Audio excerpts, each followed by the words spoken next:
Welcome to Advocate Today. I'm Aaron Dean. The Georgia teacher suspended for reading a book to her class on gender identity has been fired. Catherine Rendler read the book My Shadow is Purple to her class. The Cobb County School Board claims that she violated at least 8 policies, including 2 Georgia state laws that restrict gender and identity discussion. The school board's Republican majority overriding the recommendation from the panel of 3 retired educators. The panel found after a 2-day hearing that the teacher violated policies but shouldn't be fired. Rendler issued a statement through the Southern Poverty Law Center saying, quote, "The district is sending a harmful message that not all students are worthy of affirmation and being their unapologetic and authentic selves," end quote. She can still appeal her firing to the State Board of Education and eventually in court. According to a new study, more LGBTQ plus people feel less safe because of the state's ban on gender-affirming care for trans youth. The HRC Foundation study found that 80% of LGBTQ plus adults feel less safe. The number jumped to 94% for trans and non-binary individuals, and nearly half are reporting that the bans are taking a mental and physical toll on themselves and their loved ones. 22 states have enacted laws banning or limiting gender-affirming care for trans youth. The survey of more than 14,000 LGBTQ plus adults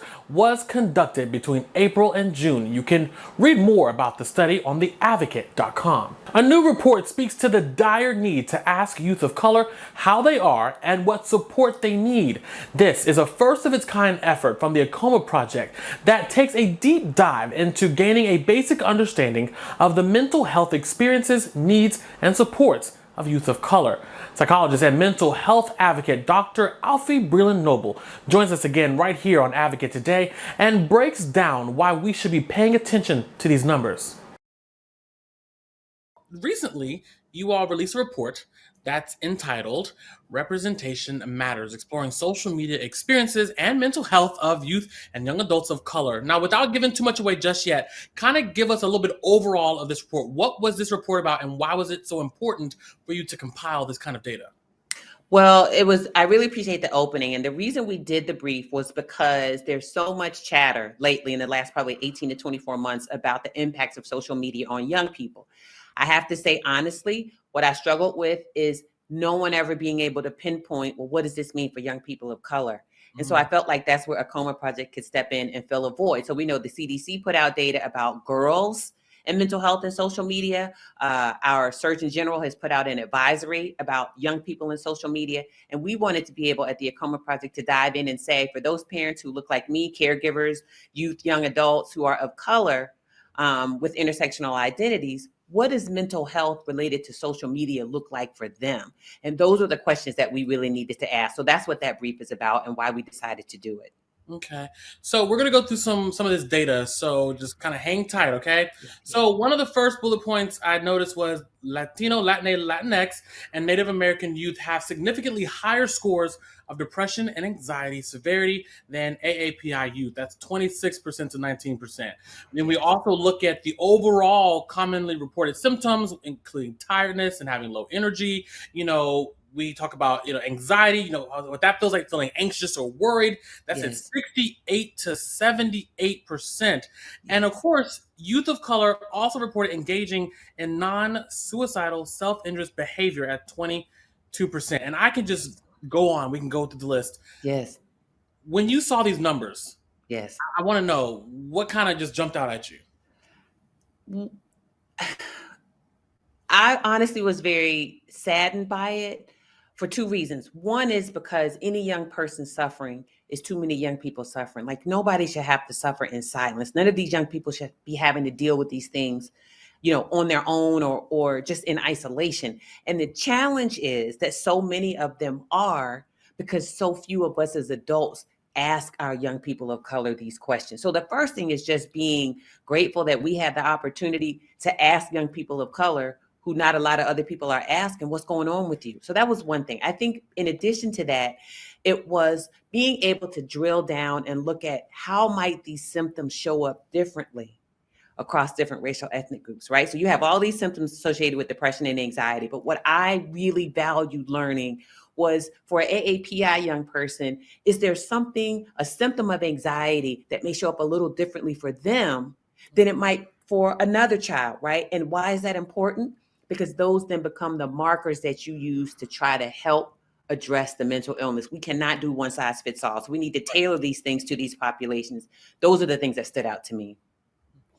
Also, one thing I commend you on, you're always very engaging on social media, and you're always sending a message of some kind and sharing some piece of information. Recently, you released a video specifically talking about this data that surrounds social media. Can you kind of give our viewers a little bit on that, like some of the bullet points that you went through? Yeah, so basically what we talked about was things like when you talk to young people of color, how much time are they spending on social media? Asking them things like, what's their favorite social media platform? You already know, between the ages of 13 to 30, TikTok, right? We need to know that, because we need to know that young people of color are using TikTok just like everybody else is using TikTok. We wanted to understand, when you look at social media, do you see enough people who reflect your background? Unfortunately, for our young people, they see some, right? But they don't see enough. And then another biggie for me was, what proportion of the young people we surveyed talked about being bullied? And I want people to hear my words, not because of who they are. So they're not bullied because of their weight, because of their race, because of their facial structure or characteristics. They're bullied because other people choose to make negative assumptions about what they see. So one of the things that was really important to me was hearing young people say, yes, I'm getting bullied around these different things related to my race, my weight. But what I really want them to hear from me, and what I want adults and caregivers to hear, is those aren't abuses that are happening because of who we are, right? I don't get abused because I'm Black. I don't get abused because I'm a woman. Those things happen because of how other people perceive me, if they're racist, sexist, homophobic, transphobic. So those are the kinds of bullets and details that we wanted to be able to put out there for people to understand about our young people. And, whenever there's data released, there's always a reason why. There's always we want you to see this, so that in order to get this done, what is the end goal by having this data presented? What do you all want people to take away from this? Also, too, yes. Another part, is there anything that we can celebrate from this data? Is there anything that we can take away and be like, oh, okay, this is actually a positive? Yes. So I'll start with the last one. One of the things that feels really positive to me, both about the brief and about our overall data, is that we have young people who are reporting, over 65% of them, that they are hopeful, right? They're hopeful for their future. So that's one takeaway.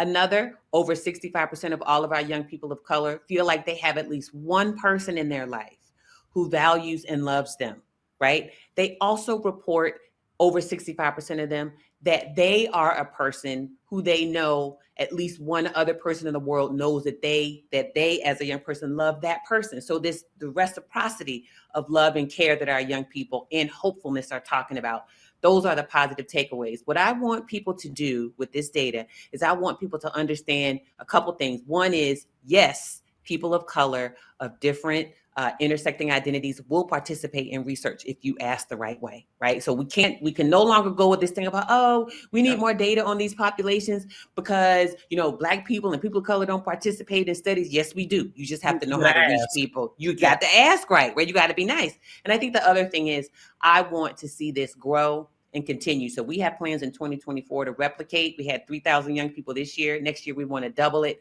And we need support. We want entities out there to say, we need this data. We want this data. We want to be informed by our young people. We don't want to dictate to them. We want to be informed by them.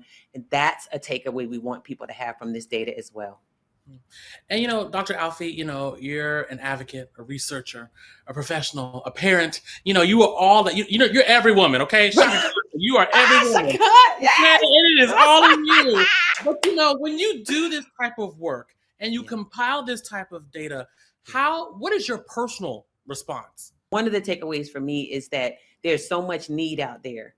And it makes me just so disheartened and sad that so few people, have taken the time to ask our young people what's going on with them. I think for me, it also speaks to, I'm fulfilling my purpose, right? I was put on this planet to do exactly this work. And thanks so much for watching Advocate today. Download the app in the Apple or Google Play Store to stream us live, and you can even subscribe on our YouTube channel. Make sure you do it, okay? For the Advocate channel, I'm Aaron Dean, and this was Advocate Today.